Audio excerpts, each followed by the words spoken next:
तो उस ट्रेन में दरभंगा, मधुबनी, सहरसा, समस्तीपुर, मुजफ्फरपुर, वो सब इलाके के पूर्णिया, जिन लोगों को मैसूर जाना होता होगा या उस रूट में, उनकी बहुत बड़ी संख्या रहती है।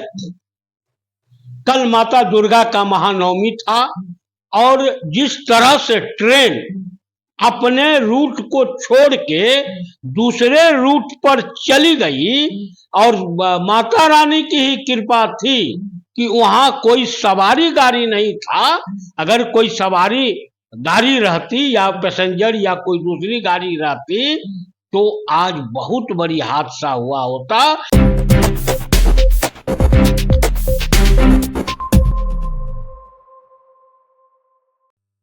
दोस्तों, आप लगातार भारत में देख रहे हैं कि ट्रेन हादसे देखा जा रहा है और बहुत सारे ऐसा राज्य है जहां पे ट्रेन हादसे हुआ, जैसे में यूपी में हाल फिलहाल में हुआ था। बिहार में भी लगातार देखने को मिलता है, लेकिन अभी तमिलनाडु में देखने को मिल रहा। और इसमें यह भी बताया जा रहा है कि कुछ लोगों का मतलब ज्यादा जख्मी हो चुके हैं। लेकिन इसी पर आज हम चर्चा करेंगे जदयू के नेता मनोज जी से। क्या सर, लगातार भारत में देखा जा रहा है कि ट्रेन हादसा लगातार मिल रहा है, क्या कुछ कहिएगा? हाँ, देखिए, हाल के दिनों में मैं भी देख रहा हूं और पूरे देश की जनता भी देख रही है कि कहीं कहीं ट्रेन का दुर्घटना हो जा रहा है। और सबसे एक बात ये भी उभर कर आती है कि ट्रेन का जहां एक्सीडेंट हो रहा है, जहां दुर्घटना घट रही है, तो 95% जगह वह जगह रहती है कि जहां पर हमारे रेलवे के अधिकारी या हमारे वहां की स्थानीय पुलिस या और जो लोग रहते हैं, वो लोगों को पहुंचने में थोड़ी परेशानी हो। तो हमें लगता है कि इसके पीछे कोई न कोई साजिश है। कल की जो घटना घटी है, और ये मैसूर से ट्रेन आती है, बहुत पुराना ट्रेन है, बिहार वासियों के लिए ये ट्रेन है, क्योंकि दरभंगा से खुलती है और मैसूर जाती है। तो उस ट्रेन में दरभंगा, मधुबनी, सहरसा, समस्तीपुर, मुजफ्फरपुर, वो सब इलाके के पूर्णिया, जिन लोगों को मैसूर जाना होता होगा या उस रूट में, उनकी बहुत बड़ी संख्या रहती है। कल माता दुर्गा का महानवमी था और जिस तरह से ट्रेन अपने रूट को छोड़ के दूसरे रूट पर चली गई, और माता रानी की ही कृपा थी कि वहां कोई सवारी गाड़ी नहीं था। अगर कोई सवारी गाड़ी रहती या पैसेंजर या कोई दूसरी गाड़ी रहती तो आज बहुत बड़ी हादसा हुआ होता, और उस हादसे के शिकार हमारे बिहार की भी लोग होते। लेकिन माता रानी की कृपा से, माँ दुर्गा की कृपा से इस देश को एक बहुत बड़ा अनहोनी होने से कल कई घरों के दिए जल गए होते, कल कई घरों में चूल्हा आज नहीं जला हुआ होता, जिसको कि माता रानी ने बचा लिया। हम माता रानी को आपके चैनल के माध्यम से प्रणाम करते हैं कि उन्होंने दिया। लेकिन अब देखिए कि अपने लाइन पर 100 किलोमीटर की स्पीड से कोई ट्रेन जा रही है और वो ट्रेन अचानक किसी दूसरे ट्रैक पर चली जा रही है, कि मतलब कि उसको सिग्नल मिला, जो आप देखते होंगे कि लाइन बदलने का जहां रहता है वो बदला।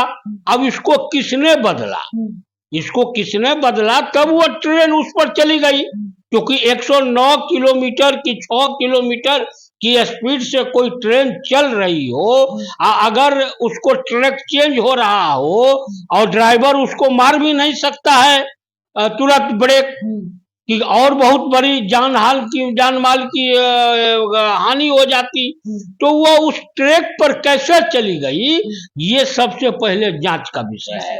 और हो सकता है कि रेलवे कर्मचारी की ही गलती हो, ये भी हो सकता है। इसमें हम रेल विभाग को क्लीन चिट नहीं दे सकते हैं, तो उनकी गलती नहीं हो सकती है। या हो सकता है कि कोई आतंकवादी संगठन, कोई उग्रवादी संगठन कोई राष्ट्र विरोधी शक्ति, देखिए राष्ट्र विरोधी शक्ति अगर हमारे पड़ोसी मुल्क के जो एजेंट होंगे तो वो यह नहीं देखते हैं कि हम कहाँ ये घटना का अंजाम दे रहे हैं। देश के किसी भी कोने में अगर कोई घटना घटती है और कोई तरह की हानि होती है तो भारत की हानि होती है, तो वो कहीं भी कर सकते हैं। दूसरा, इन पर हमारा प्रभाव माने ध्यान इसीलिए जा भी रहा है कि चूंकि जहां पर ये घटना घटी जिस जगह पर, उस जगह बहुत सुदूर इलाके में था, वहां आम लोगों को भी पहुंचने में दिक्कत था। हमारे रेल अधिकारियों को सूचना मिलने के बाद वहां एक रेल का ही साधन था, तो उससे तुरंत वहां पहुंचे। हमारे स्थानीय पुलिस किसी तरह वहां पहुंची, गांव वाले जो अगल बगल के रहते हैं वो लोग पहुंचे। तो कहने का मतलब ये है कि एकदम उस इलाके में होना जहां सब कुछ तुरंत नहीं पहुंचा जा सकता है, तो ये चीज जो है सो संदेह उत्पन्न करता है। और संदेह इसीलिए भी उत्पन्न करता है कि कई जगहों पर से रेल विभाग जो है किसी ट्रेन से आने से पहले जो जांच करती है, तो कई जगह विस्फोटक सामान को बरामद किया है, कई जगह गैस सिलेंडर को बरामद किया है, और वो सब ऐसे जगह रखा हुआ है कि जहां जल्दी से इंसान वहां नहीं पहुंच सकता है। तो शक होता है आतंकवादी संगठनों पर भी, उग्रवादी संगठनों पर भी, और राष्ट्र विरोधी शक्ति पर, राष्ट्र विरोधी शक्तियों से मिले जो हैं उन पर भी होता है। और हम रेल विभाग को भी क्लीन चिट नहीं दे पा रहे हैं और न दे पाएंगे। हो सकता है कि रेल विभाग का ही कोई अधिकारी उन लोगों से मिला हुआ हो। तो अगर इस तरह की घटना हो रही है और हुई भी है, इससे पहले 2-3 महीनों के अंदर हुई है। देखिए बिहार में भी आप देख रहे होंगे कि लगातार पुलें गिर जा रही थी, लगातार पुलें गिर जा रही थी। क्या सरकार है, वही मैं बता रहा हूं कि लगातार पुलें गिर जा रही थी। आज यहाँ गिरा, 2 दिन के बाद वहां गिरा, लगातार 15-16 पुल जो है, 14 पुल गिरते चले गए। कुछ पुराना पुल था, कुछ नया बन रहा था। देखिए जो नया पुल बन रहा था उस पर तो हमको लग रहा है कि मान लीजिए जो बना रही है कंपनियां वो ठीक से नहीं बना रही होगी, तो वो पुल धराशायी हो गया, उसमें कोई जान माल की हिफाजत भी नहीं हुई। कुछ पुराने पुल, अच्छे पुल भी टूटे। खैर मुख्यमंत्री जी ने उस पर कमेटी बनाई और सारे बिहार के पुलों को लिया, लेकिन फिर इधर पुल टूटना बंद पड़ा हुआ है 2 महीने से। तो इसके पीछे भी कोई हो सकता है कि हो। तो उसी तरह हमें ये लग रहा है कि ट्रेन की जो घटनाएं घट रही है, जिस तरह से आज कभी यूपी में तो कभी वहां तो कभी वहां, कभी बंगाल में भी घटना घटा, तो कहीं इसके पीछे किसी उग्रवादी संगठन का, किसी आतंकवादी संगठन का, या जो राष्ट्र विरोधी शक्ति से मिले हुए हैं उनका तो हाथ नहीं है। ये पता करना भारत सरकार का, रेल विभाग का काम है।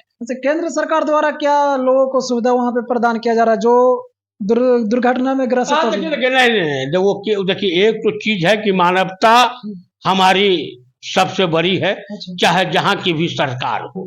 तमिलनाडु की भी सरकार है तो मानवता के नाम पर वो पीछे नहीं रही है। उसके भी अधिकारी वहां रहे हैं। जो लोग घायल हुए हैं उन लोगों को तुरंत हॉस्पिटल में भर्ती कराया है, उनका इलाज चल रहा है, रेल विभाग भी चल रहा है।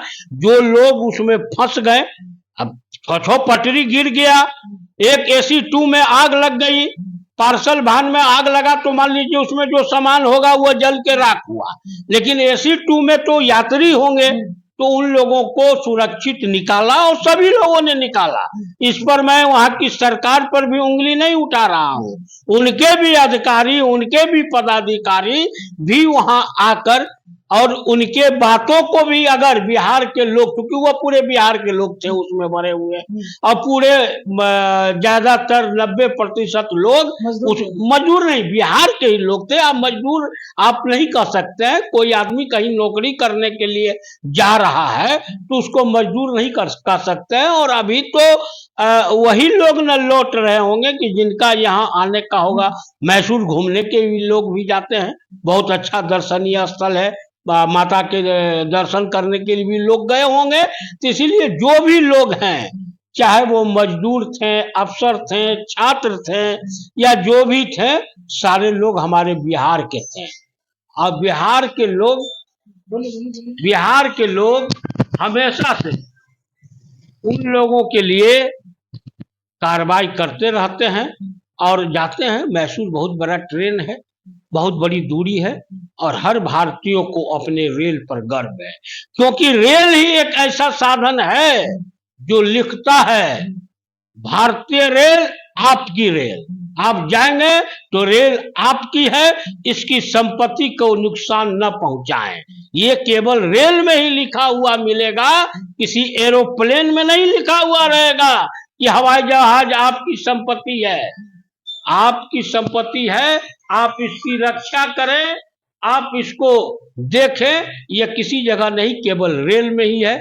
तो हम भारत सरकार से, हम रेल विभाग से, ऐसे रेल विभाग का हमने आज देखा है किसी चैनल पर कि रेल विभाग ने एनआई से कहा है कि इसको जांच कराने के लिए। एनआई उसी जगह जांच करती है जहां आतंकवादी गतिविधियां रहती है। तो हो सकता है कि ऐसा आतंकवादी गतिविधि में इसमें शामिल हो, तो जांच आने दीजिए, और जो भी लोग दोषी होंगे उनका सामने लाने की जरूरत है कि जिस तरह से और सब जगह कोई घटना न घटे। एक बार फिर मैं माता रानी के कृपा से, जिनके घर के चिराग बुझने से बच गए, जिनको बहुत बड़ी हानि पहुंचने वाली थी, वह बच गई, और सब लोग इसमें लगे। हमारे राष्ट्रीय कार्यकारी अध्यक्ष संजय झा जी लगातार लगे हुए हैं, रेलवे विभाग के अधिकारियों से बात कर रहे हैं, उनको लाने के लिए वो रेल विभाग से बात किया, लेकिन रेल विभाग उनको ला रही है, उसमें कोई दिक्कत नहीं है, हर तरह से जा रहा है। भविष्य में ऐसी घटना पुनः न घटे, और इस तरह की अगर कहीं पर साजिशें चल रही है तो इस साजिशों को पर्दाफाश करना भारत सरकार का काम है। तो हम भारत सरकार से, प्रधानमंत्री जी से, रेल मंत्री जी से आग्रह करूंगा कि आप इस घटना को देखते हुए, जो घटना माता रानी की कृपा से हुई है, बच गई है, नहीं तो अगर ये घटना अगर होता तो हम 250-300 लोगों को खो दिए रहते। इसकी जांच कराकर दोषियों के खिलाफ कार्रवाई करें। तो दोस्तों, आपने देखा कि बिहार में और पूरे देश में लगातार ट्रेन हादसा देखने को मिलता है। इसी को लेकर जदयू के नेता मनोज मन्नू जी अपने बातों को रखें, और इनकी बातों से आप क्या समझते हैं कमेंट बॉक्स में जरूर लिखें। थैंक यू, धन्यवाद।